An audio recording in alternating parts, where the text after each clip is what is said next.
Hi, and welcome to Soulcare, a ministry of Northern Illawarra Uniting Church.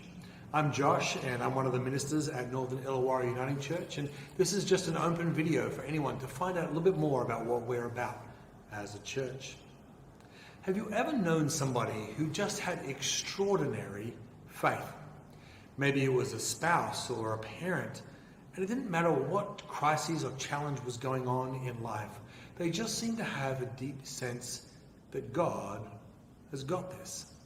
Whether it be an economic bills needing to be paid or a medical crisis, their first instinct was not to panic or to worry, but to pray. This idea of faith can feel old-fashioned and maybe even complicated to us. But over the next 3 weeks at Northern Illawarra, I want to talk a little bit in a sermon series about what it means to grow in faith. Because at the end of the day, growing in faith is all it means to be a disciple of Jesus. Those who trust in Jesus are the ones who follow Jesus. Those who are Christians are those who are growing in faith. And discipleship, whatever complicated program or idea you've heard around this word, it's simply growing in faith. Trusting Jesus' words more than you trust your fears. That's all discipleship is. Now, maybe like me, you've been in churches where discipleship was one big program, where you had to read a lot of books, and it went in a very linear, step-by-step fashion. But what happens when the program is over? What happens when you've read all the books? What happens when life is, not linear or step-by-step? Well, the good news is that discipleship, growing in faith, is actually far more simple than that. I wouldn't say it's easy, but it's pretty simple. And if we look at the story and life of Jesus, we'll find great examples of what it means to put your faith in him. And so for the next 3 weeks, we'll be looking at some of the early stories in the life of Jesus in the Gospel of Mark, chapters 4 and 5, where Jesus teaches people as he stands on the shore of the Lake of Galilee and invites them to hear his words. And the first step of faith is to simply allow Jesus to speak to our hearts deeply.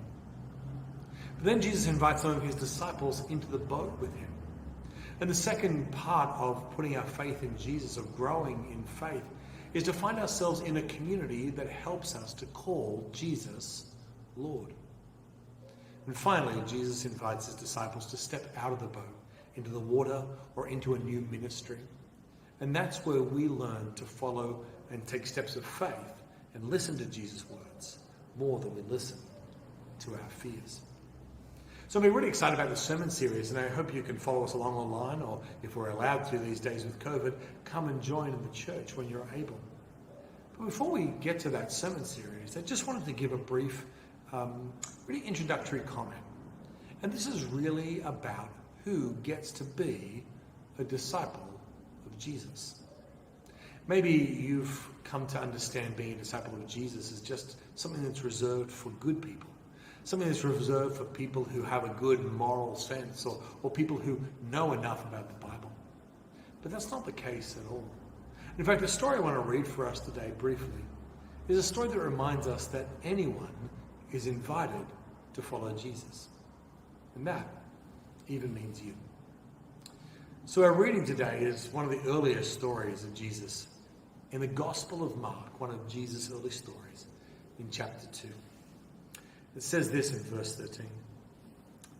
Jesus went out again beside the sea, and all the crowd was coming to him, and he was teaching them.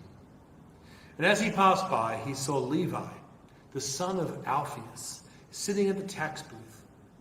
And Jesus said to him, "Follow me." And Levi rose and followed him. And as Jesus reclined at table in his house, many tax collectors and sinners were reclining with Jesus and his disciples, for there were many who followed him.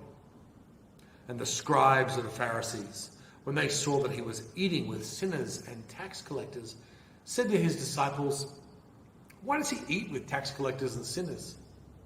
And when Jesus heard it, he said to them, "Those who are well have no need of a doctor, but those who are sick.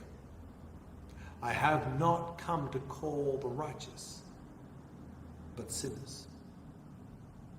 I think there's a very important reason why this story sits at the very beginning of the Gospels. Because it's an invitation to you and to me that we are invited to follow Jesus, not when we're at our best, not when we have our Sunday best clothing on, not when we're at the peak of our moral performance, but even in the worst places. Levi, the son of Alphaeus, was a tax collector, a traitor, really kind of the worst kind of person you could possibly imagine, in the kind of role that was morally compromised, and everyone would have known him. And here in Australia, I know that it's so easy to feel ashamed because you don't fit in, or you don't follow the rules properly, or somehow people look at you funny. But Jesus goes right up to Levi and says, "Follow me. You, Levi, you follow me. I want you to put your faith in me." And Levi, we don't know how many doubts or questions he had, but at the end of the day, he just got up and he followed. And so as we begin this sermon series on what it means to be a disciple of Jesus, to put our faith in Jesus, I simply want to say this: Jesus only calls sinners. There's no one else to call. He doesn't call people who are at their best. Because why would people who are at their best think they need anything from Jesus? It's actually when you're at your worst, at your moment of crisis, at your moment of despair, that you are most ready to begin to follow Jesus. You are not disqualified. Disciples are not good and godly people, despite what the church often says. They're simply those who are ready to let the physician do his work.